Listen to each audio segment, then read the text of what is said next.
Okay, so you're in a relationship with a non-Jew.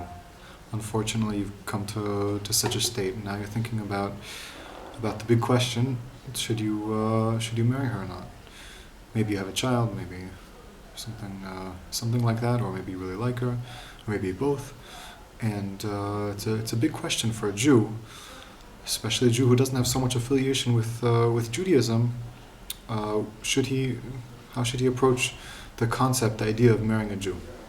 So, really, every Jew has to look deep inside of himself to realize and to remember and to recognize that he really is a Jew and that he belongs with the Jewish people.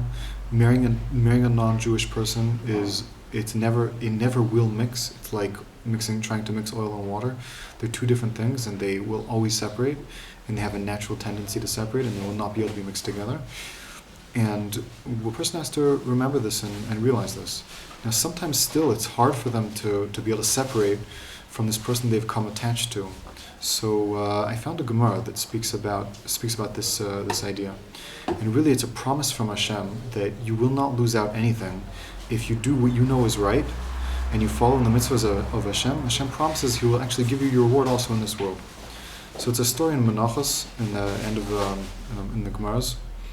And it's a story about a Jew, one of the students of Rabbi Chia, who decided he had a very strong desire for women, and he went to all sorts of illicit women. And he heard about this certain woman, or a certain illicit woman who was very expensive, lived very far away, and was very, very beautiful. So he started traveling. He sent her 400 golden coins to be with her, and they set up a date. So he started traveling. When the date came, he traveled to meet her. And this Jew, this student of Rabbi Chia, was very particular about the one mitzvah of tzitzis. So he wore tzitzis all the time, and he was very careful about the mitzvah. And he went to her, and when he got there, she was sitting on top of seven beds that she set up, 6 silver beds and one gold one at the top. And between each bed there was a ladder of silver, and at the top there was a ladder of gold. A very fancy type of establishment that she had there. And this is what she set up. This is how she set up for herself to meet all sorts of people that paid her a nice fee to meet her. And she sat up there at the top without any clothes, and he started climbing up to meet her. Now he spent a lot of money on this visit. And this is what his whole heart was running after all the time. And when he got up there and he started taking off his clothes, he took off his tzitzis, and his tzitzis slapped him in the face.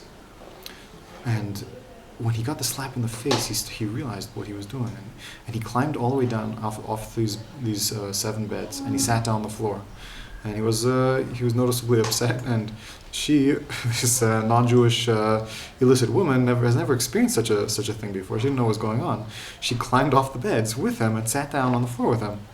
And she said to him, "Did you see anything wrong with me? Is there something wrong? Do I have maybe a blemish or a wart or something? Do I not smell good or something? Is something wrong with me?" And he said, "No, I never saw a more beautiful woman than you ever in the whole world. But when I was taking off my tzitzis, they slapped me in the face, and they reminded me that it says by tzitzis, it says, Ani Hashem Elokecha, I am Hashem, your God." And he says it twice. Why does he say it twice?